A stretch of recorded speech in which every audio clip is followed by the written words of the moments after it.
व छत्रपती ईश्वरांना वंदन करून हिंदू हृदय सम्राट शिवसेना प्रमुख माननीय बाळासाहेब ठाकरे, शिवसेनेचे पक्षप्रमुख माननीय उद्धवजी ठाकरे, युवासेना प्रमुख आदित्यजी ठाकरे या सर्वांना नमस्कार करून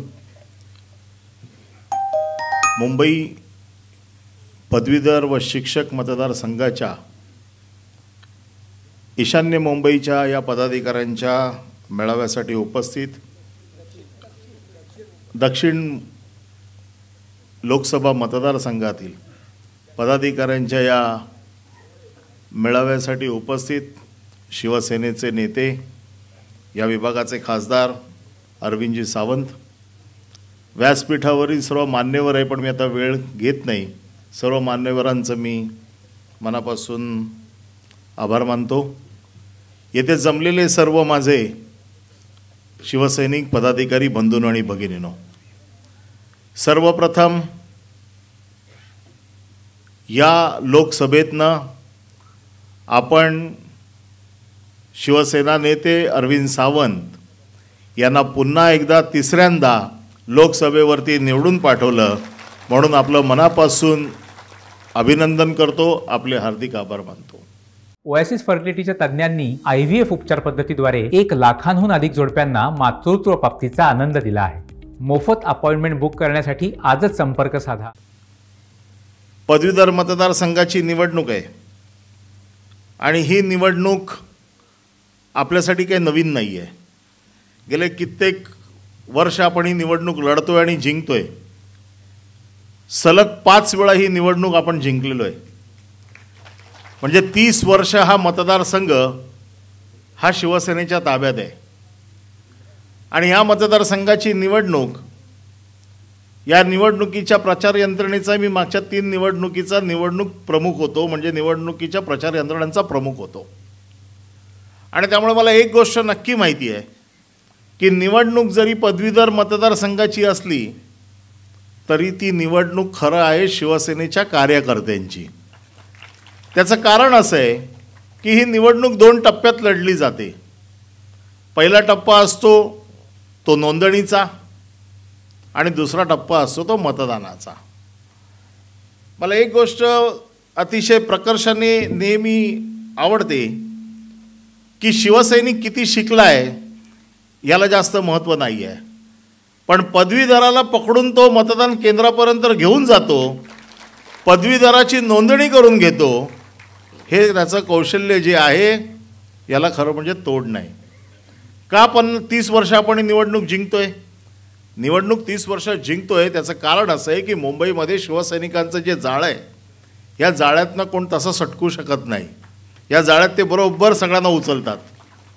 आणि म्हणून या पदवीधर मतदारसंघाचा पहिला टप्पा आपण यशस्वीपणे पार पाडलेला आहे। या टप्प्यामध्ये जी नोंदणी अपेक्षित होती ती नोंदणी सगळ्या शिवसैनिकांनी अतिशय व्यवस्थित केलेली आहे। या विभागात साधारण 20,000ची नोंदणी आहे असं मी समजतो, आणि 20,000ची शिवसेनेची 1,20,000 जो मतदारसंघ आहे, या 1,20,000 मतदारसंघामध्ये या लोकसभेची नोंदणी ही मोठी आहे। ह्या नोंदणीचा 1 टप्पा पूर्ण पडला आहे। मला माहिती आहे की ही नोंदणी करताना शिवसैनिकांना किती कष्ट घ्यावे लागतात। एकदा जाऊन कोण नोंदणी करत नाही, स्वतःहून कोण नोंदणीला येत नाही। शिवसैनिकाला एकदा एका मतासाठी किमान 3 ते 4 वेळा त्याच्या घरी जावं लागतं, त्याचं सर्टिफिकेट आणणं, त्याचे फोटो आणणं, त्याच्या सह्या आणणं, आणि परत परत परत परत जाऊन आपण ते मतदार नोंदवत असतो। आणि एवढ्या सगळ्या चिकाटीने केलेल्या नोंदणीचं जर मतात रूपांतर झालं नाही तर आपली सगळी मेहनत फुकट जाते, आणि म्हणून हा शेवटचा टप्पा आपल्यासाठी फार महत्त्वाचा आहे। पहिल्या टप्प्याची नोंदणी केली आहे, ह्या नोंदणीचा दुसरा टप्पा पार पडताना आपल्याला 2-3 ज्या टप्प्यांवरनं जावं लागतं त्याच्यातला पहिला टप्पा झालेला आहे। दुसरा टप्पा म्हणजे तुम्ही आता त्यांच्या घरोघर जाताय, माझं संकल्पपत्र घेऊन जाताय, उद्धव साहेबांचं आता आव्हान येईल, आदित्य साहेबांचं आव्हान येईल, ते तुम्ही मतदारांपर्यंत घेऊन जाल। परंतु ही निवडणूक ही जनरल निवडणूक नाही आहे। या निवडणुकीचा काही प्रचार नसतो। सर्वसाधारणपणे शिवसैनिकांनी नोंदवलेले कोण आहेत तर ते एक तर शिवसैनिक आहेत, दुसरे त्याचे नातेवाईक आहेत, दुसरे त्याचे मित्र आहेत, तिसरे त्याच्या ऑफिसमधले आहेत. म्हणजे आपली नोंदणी जी आहे ही आपल्या अवतीभोवतीच्या लोकांची नोंदणी आहे. यांना काही वेगळं सांगायची गरज नाही आहे. यांना एकच गोष्ट सांगितली पाहिजे जी तुम्ही नेहमी सांगता की ए बाबा चल माझ्यासाठी चल, आणि तुम्ही तुमच्यासाठी चल म्हणता त्यावेळेला तो येतो. कदाचित मी सांगितलं तर येणार नाही, आम्ही व्यासपीठावर बसलेल्यांनी कोणी सांगितलं कदाचित येणार नाहीत, पण तुम्ही त्याच्याबरोबर दिवस रात्र असता. तुमचा तो नातेवाईक असतो, तुमचा तो मित्र असतो, तुमचा तो बाजूवाला असतो, तो तुम्ही सांगितलं तर तो नाही म्हणत नाही. आणि म्हणून ज्यांनी नोंदणी केली आहे, ज्याच्या नावावरती नोंदणी केली आहे, आपल्याकडे प्रत्येक शाखेमध्ये नोंदणी कोणी कोणी केली आहे याची नोंद आहे. प्रत्येक उपशाखा प्रमुखाने कुठले नोंदवलेत त्याची नोंद आहे. त्याच्या पुढे त्याचा नंबर आहे, त्याला सगळी गोष्ट माहिती आहे, तो कोणाच्या चाळीतला कुठला राहतो हे त्याला माहिती आहे. आणि म्हणून जरी कोणी जरी सांगितलं असेल की हा मुंबईचा मतदारसंघ कुलाबा ते दहिसर, विटी ते मुलुंड असा जरी असला तरी तुमच्यासाठी तो मतदारसंघ फक्त तुम्ही नोंदवलेल्या मतांपुरताच मर्यादित आहे असं मला वाटतं. तुम्हाला बाहेर जगाची काळजी करायची गरज नाही. तुम्ही नोंदवलेले मतदार कोण आहेत, आणि तुमच्या यादीत प्रत्येक शाखेमध्ये आम्ही विधानसभेची यादी पाठवलेली आहे. त्या विधानसभेच्या यादीमध्ये जे ओळखीचे मिळतील कदाचित ते आपण नोंदवलेले नसतील, पण तुम्ही जर बघितलं आणि तुमच्या ओळखीचे वाटले आणि तुम्ही जर त्यांना सांगितलं तर ते नक्की तुमच्या मतदानाला येतील असा माझा विश्वास आहे. आणि म्हणून आपल्याला फार बारकाईने आपण नोंदवलेले मतदार आणि एकदा जर यादीवरती जर नजर मारली तर त्या यादीमध्ये किती मतदार सापडत आहेत, म्हणजे प्रत्येकाच्या वाट्याला साधारण जास्तीत जास्त 25 ते 30 मतदार येऊ शकतात. त्याच्या पुढे काही मतदार कोणाच्या वाट्याला येत नाहीत. म्हणून तुमची निवडणूक ही फक्त 25 ते 30 मतदारांचीच आहे. म्हणजे ज्या गटप्रमुखाने नोंदवलेले आहेत, ज्या उपशाखा प्रमुखाने नोंदवलेले आहेत ते 25-30च्या पुढे कोण नाही आहेत.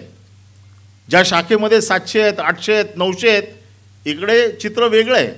त्याला लागणाऱ्या ज्या काही वाहनं आहेत, त्याच्याला लागणारी जी काही बाकीची सगळी गोष्टी आहेत, या सगळ्या आम्ही तुमच्यापर्यंत देऊ. परंतु तुमचं काम आहे की त्याला तिथपर्यंत नेणं, कारण या दिवशी सुट्टी नाही आहे. सरकारी कर्मचाऱ्यांना सुट्टी आहे, शासनाने सुट्टी जाहीर केली आहे, परंतु प्रायव्हेट ऑर्गनायझेशनमध्ये जे काम करतायत यांना सुट्टी नाही आहे. आणि जर तुम्हाला कोणी असं सांगितलं की मी दुपारी येऊन मतदान करतो, तर तो एकदा गेलेला माणूस दुपारी परत येऊन मतदान करणार नाही, हे लक्षात घ्या. म्हणून त्याला तुम्हाला हे सांगावं लागेल, अगोदर तुम्हाला त्याच्याकडे जावं लागेल की तू सकाळी कामावर जाताना तुला आम्ही नेतो आणि तिथून तुला आम्ही पाहिजे तर स्टेशनपर्यंत सोडतो. त्याच्या स्टेशनच्या जायची व्यवस्था आपण करू, पण एक गोष्ट करा, त्याला मतदान केंद्रावरती नेल्याच्या नंतर त्याला स्टेशनपर्यंत जरूर सोडा. नाहीतर सर्वसाधारण काम संपलं की आपण म्हणतो जा बाबा आता झालेलं आहे, आता तुझं तू बघून घे काय ते. तो आज येईल परंतु पुढच्या निवडणुकीत तो येणार नाही. म्हणून त्याला स्टेशनला किंवा आजूबाजूला कुठे जायचं असेल तर सोडायची व्यवस्था करा. तेवढी वाहनांची व्यवस्था आम्ही करू, परंतु एकही मतदार आपल्या जाळ्यातनं सुटला नाही पाहिजे, कारण ही निवडणूक अतिशय प्रतिष्ठेची आहे. पूर्ण ताकदीनिशी भारतीय जनता पक्ष मला सभागृहात येणार नाही, मी सभागृहात येऊ नये याच्यासाठी प्रयत्न करणार आहे. आणि माझं देखील आव्हान आहे की तुम्ही हवं तेवढी ताकद लावा, मला आतमध्ये न घेण्याची. या शिवसैनिकांच्या जोरावरती त्या सभागृहाचे दरवाजे उघडून मी पुन्हा एकदा 14दा आतमध्ये जाईनच, हा माझा विश्वास आणि हे माझं आव्हान आहे. किती ताकद लावा तुम्ही, या शिवसैनिकांची ताकद तुम्ही ओळखत नाही. यांनी मनात आणलं एक एक मतदार घेऊन जायचा तर त्यांना कोण रोखू शकत नाही, याचा मला पूर्ण विश्वास आहे. मी गेले 3-4 निवडणुका हे बघतोय. आणि म्हणून ही सगळी गोष्ट आपल्यापर्यंत पोचावी. आपल्याला अजून 2 सूचना करायच्या आहेत. एक तर पोलिंग एजंट प्रत्येकाने आपापल्या मतदारसंघाचे, विधानसभा मतदारसंघाचे पोलिंग एजंट द्यावेत. आत्ता संतोष शिंदे यांनी तुमची पोलिंग स्टेशन्स कुठे आहेत ती सांगितली आहेत, त्याच्याप्रमाणे पोलिंग एजंट्स द्यावेत. आणि त्याला लागणारे बूथ आहेत जे बाहेर आपले, त्याची जी परमिशन आहे ती मुंबई महानगरपालिकेकडनं घ्यावी.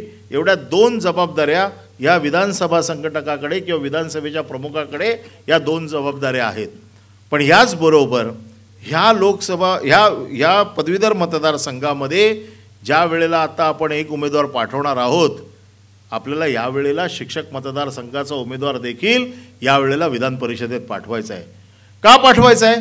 कारण विधान परिषदेमध्ये 7 शिक्षकांचा एक गट असतो की ज्याच्यामध्ये 7 शिक्षक निवडून येतात. आणि यामध्ये आजपर्यंत शिवसेनेचा कधीच उमेदवार किंवा शिवसेनेचा कधीच आमदार शिक्षक आमदार म्हणून आजपर्यंत कधी निवडून गेलेला नाही आहे. यावेळेला पहिल्यांदा शिक्षक आमदार म्हणून निवडून जाणार आहे आणि शिक्षणाच्या वरती बोलणारा एक तज्ञ माणूस शिवसेनेच्या वतीने तिथे रिप्रेझेंटेटिव्ह असला पाहिजे किंवा शिवसेनेचं प्रतिनिधित्व करत असला पाहिजे. आणि म्हणून ही निवडणूक देखील आपल्यासाठी तेवढीच महत्त्वाची आहे. मी शिवसेनेचा गटनेता आहे. शिवसेना पक्ष म्हणून विधान परिषदेत बाजू मांडण्याची जबाबदारी किंवा लढण्याची जबाबदारी मी आहे, सचिन भाऊ आहेत. आम्ही नेहमी लढत असतो. पण अजून एक आमदार आपला वाढला, कारण आता आपण 3 ठिकाणी लढतोय. जो 2 आमदार वाढले तर आपल्याला माहिती आहे की गेल्या या मागच्या 2 वर्षात ज्या संकटातनं आपण गेलेलो आहोत आणि आज आपल्याकडे कुठलंही संविधानिक पद नाही आहे. एकच फक्त संविधानिक पद आपल्याकडे जे आहे ते म्हणजे विरोधी पक्षनेता विधान परिषद. हे एकच पद आपल्याकडे आहे. आणि आज परिस्थिती अशी आहे, काँग्रेस आणखी शिवसेना दोघेही 7-7 वरती आहोत. आणि म्हणून आपली संख्या वाढणं गरजेचं आहे, कारण पुढे विधानसभा येते. या विधानसभेला शिवसेनेचा विरोधी पक्ष नेता हा शिवसेनेचाच असला पाहिजे. त्याच्या ताकदीच्या जोरावरती विधानसभेच्या अजून काही जागा आपण वाढवू शकतो. आणि महानगरपालिका, मुंबई महानगरपालिका असेल, बाकीच्या महाराष्ट्रातल्या महानगरपालिका असतील, आणखीन विधानसभा असेल, या सभेमध्ये शिवसेनेचा भगवा झेंडा फडकवण्यासाठी या विरोधी पक्ष नेता पद हे शिवसेनेकडे असणं अतिशय गरजेचं आहे. आणि म्हणून आपले हे दोन्ही उमेदवार म्हणजे एकंदर 3 उमेदवार या वेळेला विधान परिषदेत जाणं अतिशय गरजेचं आहे. ज्या वेळेला ही यंत्रणा पदवीधरसाठी आपण काम करतोय त्याच वेळेला मला असं आता वाटतं की ह्या विभागात सगळ्यात कमी शिक्षक आपण सर सांगितलं, त्याच्यामुळे त्या शिक्षकांसाठी देखील वेगळी यंत्रणा तयार करून आपल्याला त्यांचे लोक देखील मतदार केंद्रापर्यंत घेऊन जाणं, जे ते आयडेंटिफाय करून देतील त्यांना घेऊन जाणं गरजेचं आहे. आणि म्हणून या सगळ्या निवडणुकीमध्ये सगळ्यात महत्त्वाचा टास्क असा आहे, सगळ्यात महत्त्वाची कठीण गोष्ट अशी आहे की ही निवडणूक आपण वेळ वाढवून घेतला आहे. सकाळी 7 ते संध्याकाळी 6 पर्यंत आणि सकाळी 7 ते साधारण सकाळी 10, 10:30, 11 पर्यंत ही निवडणूक संपते. त्याचं कारण असं आहे की जास्तीत जास्त लोक जे कामावर जातात हे सकाळी मतदान करून जातात. आणि आपल्यासमोर जे सगळ्यात मोठं आव्हान आहे की सकाळी लवकर उठून आपल्याला घेऊन जायचं आहे त्यांना.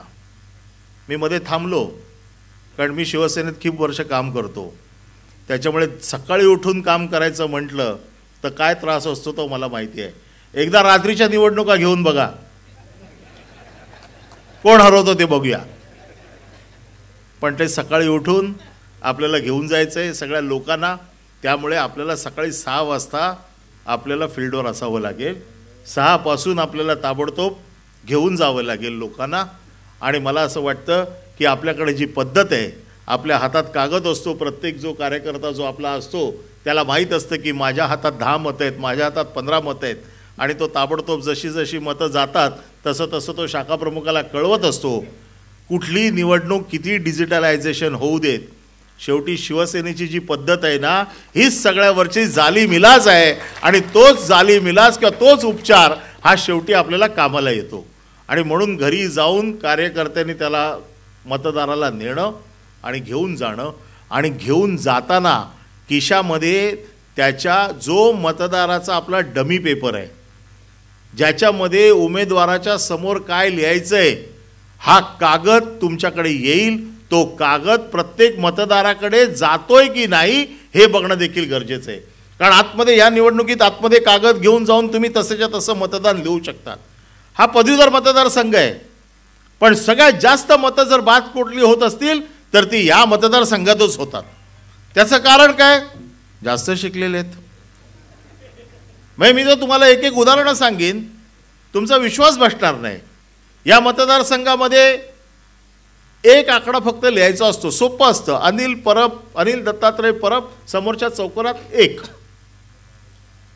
तिथे कोणतरी इंग्लिशमध्ये 1 लिहितं,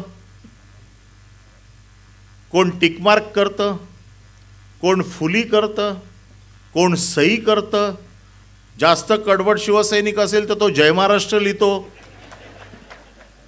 ह्यावेळेला मला अजून एक भीती आहे की त्या बॉक्समध्ये कोणतरी मशालीचं चिन्ह काढेल. याला चिन्ह नाही, या निवडणुकीत बाकी काही नाही.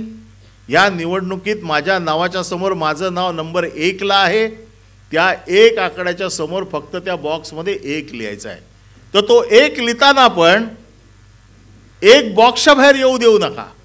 आहे तिथेच फक्त 1 लिहा, पण तो कागद प्रत्येक मतदाराच्या हातात गेला पाहिजे.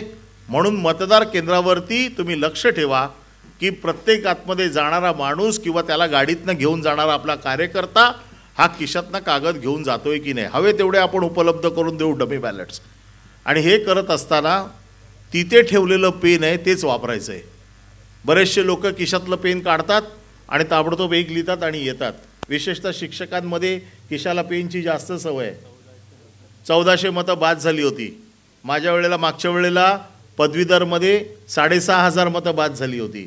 त्यामुळे मोठ्या प्रमाणात बाद होतात. मोबाईलचा जो विषय आहे हा उद्याच्या बैठकीत मी घेणार आहे. आणि तशीच जर गरज झाली तर बाहेर आपण एखादा काउंटर तयार करू, ज्या काउंटरवरती आपण मोबाईल घेऊन त्या लोकांचे मोबाईल परत द्यायची व्यवस्था करू. परंतु ह्या सगळ्या सूचना आहेत, या सूचनांचं पालन करता शेवटच्या आणि हा टप्पा यशस्वीपणे पार पडून शिवसेनेचे दोन्ही उमेदवार आपण विधान परिषदेत पाठवाल याबद्दल माझ्या मनात कुठलीही शंका नाही. त्यासाठी आई जगदंबा आपल्याला चांगलं बळ देव अशी मी प्रार्थना करून माझे 2 शब्द संपवतो. जय हिंद, जय महाराष्ट्र.